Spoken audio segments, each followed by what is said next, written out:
El Santo Evangelio según Mateo. Libro de la genealogía de Jesucristo, hijo de David, hijo de Abraham. Las promesas que Dios desde el principio de los tiempos dio a los hombres en el Evangelio de Mateo se ven cumplidas. Promesas de redención, promesas de un reino eterno. Cuando Jesús viene al mundo, sella las promesas un día hechas a sus escogidos. A Abraham le dice en Génesis 12:2, y serán benditas en ti todas las familias de la tierra. A David le promete en 2 de Samuel 7:16, tu casa y tu reino durarán para siempre delante de mí. Tu trono quedará establecido para siempre. Es por eso que Mateo, al escribir el Evangelio de Jesús, hace ese hincapié, recordándoles a sus conciudadanos las promesas de que vendría un Mesías del linaje de David, y muestra la genealogía para comprobar que Jesús es legalmente ese Mesías del que hablaron las profecías. Es por eso que la expresión «para que se cumpliese lo dicho por el profeta» aparece más de 60 veces. Abraham engendró a Isaac, Isaac a Jacob, y Jacob a Judá y a sus hermanos. Judá engendró de Tamar a Farés y a Sara, Farés a Esrom, y Esrom a Aram. A diferencia de Lucas, Mateo curiosamente incluye a 4 mujeres.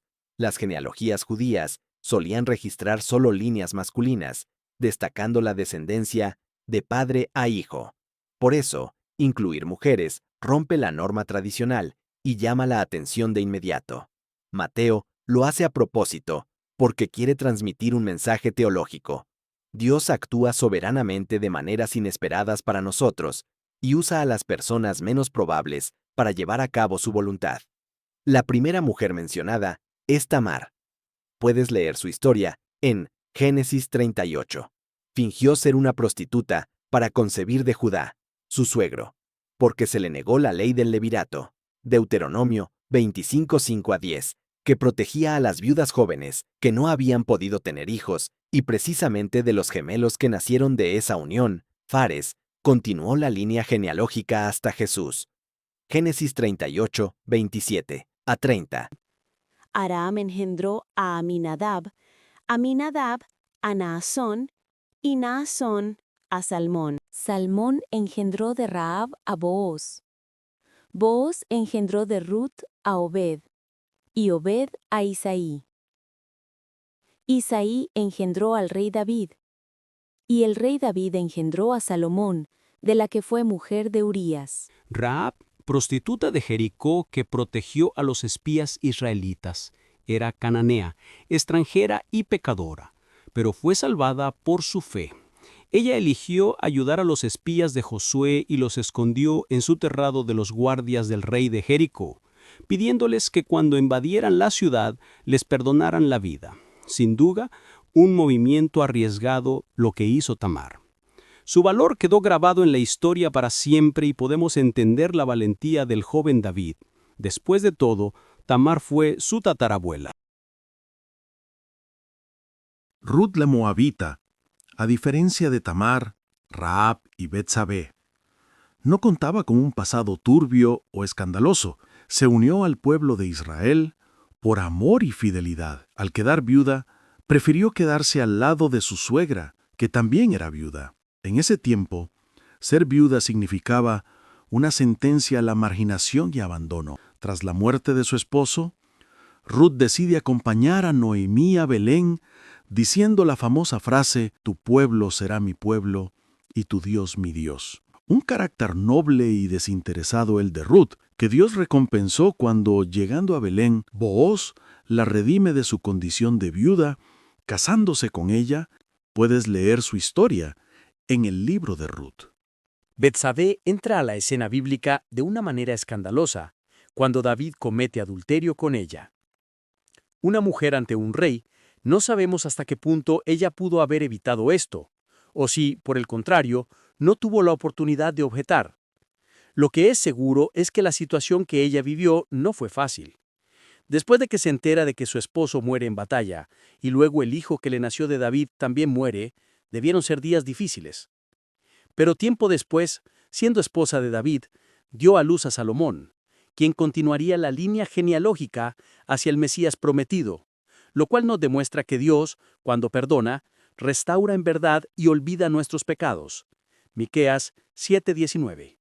Salomón engendró a Roboam, Roboam a Abías, y Abías a Asa. Asa engendró a Josafat, Josafat a Joram, y Joram a Usías. Usías engendró a Jotam, Jotam a Acaz, y Acaz a Ezequías.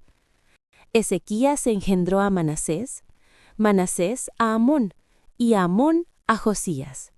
Josías engendró a Jeconías y a sus hermanos en el tiempo de la deportación a Babilonia. Después de la deportación a Babilonia, Jeconías engendró a Salatiel, y Salatiel a Zorobabel. Zorobabel engendró a Abiud, Abiud a Eliakim, y Eliakim a Azor.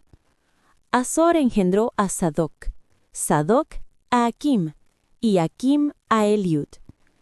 Eliud engendró a Eleazar, Eleazar a Matán, Matán a Jacob, y Jacob engendró a José, marido de María, de la cual nació Jesús, llamado el Cristo. Reyes buenos y malos. Del verso 7 al 11 vemos una lista de algunos reyes. No todos fueron como David. Aún así, Dios los incluye en la genealogía del Mesías. En este bloque, Mateo 1 del 7 al 11, vale la pena resaltar a Salomón, con su sabiduría y esplendor del reino. Roboam actuó neciamente dividiendo el reino. Ezequías fue un rey fiel que restauró la adoración a Dios y fue liberado milagrosamente. Manasés, rey que se apartó de Dios y llenó a Judá de idolatría, aunque al final se humilló y se arrepintió. Josías, rey justo que restauró la ley y purificó a Judá del culto a los ídolos. Jeconías, rey joven que desobedeció a Dios y fue llevado cautivo a Babilonia. Zorobabel Gobernó al regresar del exilio y dirigió la reconstrucción del templo en Jerusalén. Josué, sumo sacerdote, colaboró con Zorobabel en restaurar la adoración a Dios tras el exilio. De manera que todas las generaciones, desde Abraham hasta David, son 14. Desde David hasta la deportación a Babilonia, 14. Y desde la deportación a Babilonia hasta Cristo, 14. 3 bloques de 14 generaciones. Aunque el último bloque no suma 14 nombres exactos, la intención de Mateo es resaltar un patrón simbólico más que dar un conteo literal.